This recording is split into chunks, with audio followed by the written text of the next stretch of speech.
White House in Washington, crowds gather for the inauguration of Franklin D. Roosevelt as President of the United States for a fourth term.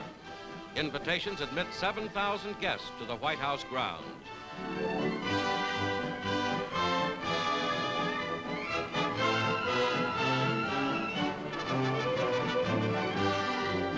Among the guests are wounded servicemen from nearby military hospitals.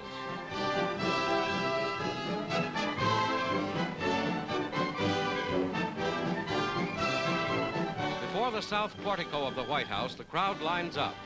For the first time, an inauguration is held not at the Capitol building, but here in the President's own backyard.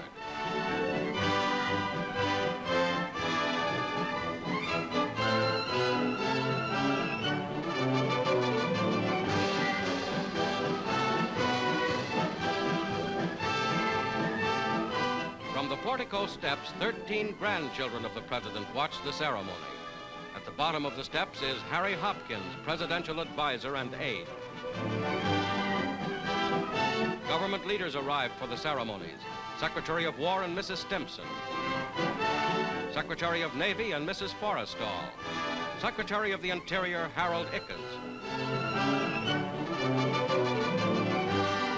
Harlan Fiske Stone, Chief Justice of the United States. Admiral of the Fleet, Ernest King. Edward R. Stettinius, Secretary of State, and Mrs. Stettinius. General of the Armies, George C. Marshall and Mrs. Marshall. Now, in a grim year of war, the shortest and simplest inaugural on record begins. Former Vice President Wallace swears in Harry Truman, new Vice President.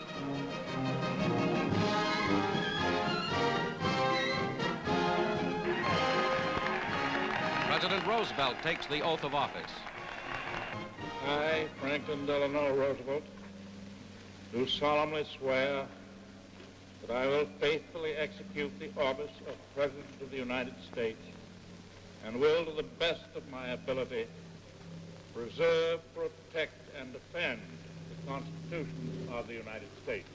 So help you God. So help me God. The President delivers a brief inaugural address. We Americans of today, together with our allies, are passing through a period of supreme test. It is a test of our courage, of our resolve, of our wisdom, of our essential democracy. If we meet that test successfully and honorably, we shall perform a service of historic importance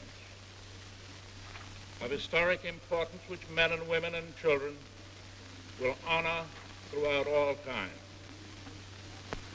As I stand here today, having taken the solemn oath of office, in the presence of my fellow countrymen, in the presence of our God, I know that it is America's purpose that we shall not fail.